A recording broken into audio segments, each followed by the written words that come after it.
Dragi moji, veseli i zdravi bili. Znate li uopće kolika je snaga vaše podsvijesti? Vjerojatno ne. Mislim da niko od nas nije svjestan koliko je nesvjestan. Da niko od nas ne zna koliko su automatske naše reakcije u skladu s onim podsvjesnim programima koji su nam nekad davno posađeni, downloadani, ne znam kako to objasniti, ali tu su. Ispričat ću vam jednu priču, to je moja osobna priča i govori o jednoj jako velikoj snazi podsvijesti, o trenucima u kojima upadamo u trans, da uopće nismo svjesni, da nas uopće nije brige za svijet oko sebe, za onaj sadašnji trenutak. O čemu se radi? Gotovo 30 godina imala sam jedan paničan, paralizirajući strah od morskih pasa i morskih dubina. I nije mi bilo jasno što se događa, mislila sam da sam ja takva, da je to tako, nema veze, ja sam to tako prihvatila, jer u biti niti sam znala kako sebi pomoć, niti sam znala odakle to dolazi. Znači, to je bila nekakva konstanta. Međutim, ta konstanta je formirala moj život i zaista me paralizirala u određenim situacijama. Znači, čak i kad bi kući došao nekakav novi časopis, ja bi morala svaku stranicu kreniti polako, da ne bi slučajno tu bila slika od morskog psa. I onda ako bi bila, ja bi tu stranicu označila, zalijepila, da to više slučajno ne bi otvorila. Toliko bi je taj strah. Ako bi bio morski pas na televiziji, onda ja ne bi išla u onu prostoriju nego bi pobjegla u onu drugu, da slučajno ne bi bila u prostoriji gdje je on na televiziji. Znači, to je bilo nezamislivo. I sjećam se jedne situacije kad su nam došli rođaci iz Slovenije, koje sam vidjela prvi put u životu tada. Išli smo u zoološki vrt u Splitu i tada se, to je bilo jako davno, moralo proći kraj preparirane neke morske psine tu nekako 2 metra da bi se ušlo u taj dio gdje su druge životinje. I tu sam ja napravila definitivni show program, kad sam uopće shvatila da bi ja morala proći kraj prepariranog morskog psa.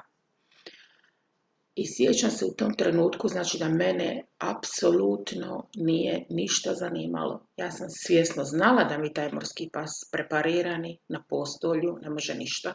Meni to svjesno bilo jasno. Ali moj strah kreiran u podsvijesti je bio toliki da jednostavno više ništa u meni nije bilo osim toga straha. Ništa. Znači, čak i ti rođaci koji prvi put vidim u životu, mene uopće nije zanimalo što sam napravila show program, kako to izgleda ispred drugih ljudi, ništa. Samo je bio taj užasan strah od preparirane životinje za koju svjesno znam da mi ne može ništa. I to je tako trajalo sve dokle nisam napunila 30 i neku godinu. I odjednom u moru, plivajući, ko da mi je neko upalio lampicu, ne znam ni sama kako se to dogodilo, valjda je došlo vrijeme da se sjetim i sjetila sam se odakle dolazi moj strah.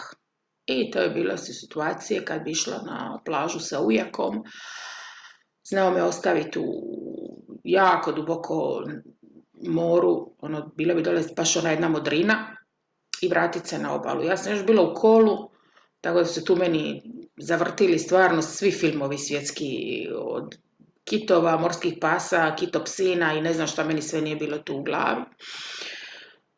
I još možda godinu, 2 kasnije kad sam već i naučila plivat, onda bi mi u moru kazao: ajme, šta je to iza tebe? I ja bi svaki put odreagirala, bi se svaki put stresla na to. A to je već bilo tada kad je došao ovaj film Ralje. Tako da se to sve skupa poklopilo jedno s drugim i moj mozak napravio takav link, moj mozak napravio takvu priču da sam ja apsolutno bila godinama prestravljena od morskog psa na slici. Znači, to više nije bio uopće realan strah. To je bilo nešto, nezamislivo. Dobro, u međuvremenu sam ja išla i u akvarij i vidjela te morske pse i to, znači to je sada riješeno, ali bilo je zaista gadno kad je bilo. Dok nisam taj put shvatila o čemu se radi, ja sam zaista sve te duge godine mislila da sam ja takva. Zašto vam sve pričam? Zato ako imate bilo kakav problem u ponašanju, jer to je bio problem veliki za mene. Ako imate bilo kakav problem u ponašanju, ne mora to biti strah, to može biti nešto drugo. To može čak biti i ovisnost, to može čak biti i nekakva nepotrebna ljutnja, agresija. Bilo što imate, to ima svoje razloge. To od nekud dolazi. Kod mene je to bilo poprilično jasno, pravocrtno od A do B, znači to njegovo ponašanje koje je zapravo njega zabavljalo, ujaka, ali njemu je to bilo zabavno, on nije shvatio šta je napravio. Znači od toga do toga straha morskog psa koji se opet poklopio sa tim filmom, to je kod mene bilo pravocrtno. Kod nekoga to ne mora biti tako. Kod nekoga to može biti nekakav događaj koji se kasnije zaplete u čitavu paukovu mrežu, jer mozak napravi čitavu, zaista paukovu mrežu tih linkova i taj zametak unutra na kraju može biti i ne tako lako prepoznatljiv kao što je bilo kod mene, ali uvijek postoji. Ako imate probleme u ponašanju, postoje uzroci. Postoje razlozi i to od nekud dolazi. Niste vi ti kojima je to slučajno palo s Marsa. To od nekud dolazi i to se može riješiti. Niti ste ludi, niti ste razbijeni, niti ste nepopravljivo loše. To su situacije to je način na koji naš mozak reagira, način na koji se brani, način na koji funkcionira. I na kraju nas stvori problem.